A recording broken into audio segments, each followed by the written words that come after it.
কাঁঠাল আমাদের জাতীয় ফল, আর এই কাঁঠালটা আমরা সবাই পছন্দ করি। আর ছোট বড় সবাই পছন্দ করি, কেননা এটা অনেক রসালো ফল। আর কাঁঠালের যে বিচি আছে এটাকেও আমরা ছাড় দেই না। এটা অনেকভাবে রান্না করা যায়, কেউ ভর্তা খায়, কেউ শুটকি দিয়ে খায়, কেউ মাছ দিয়ে খায়। কিন্তু এখন কথা হচ্ছে এই কাঁঠালের যে বিচি এটা পরিষ্কার করা নিয়ে হলো যত সব যন্ত্রণা।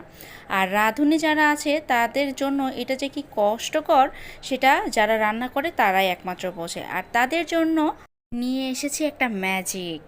আর এই ম্যাজিকটাই পুরো পরিষ্কার হয়ে যাবে।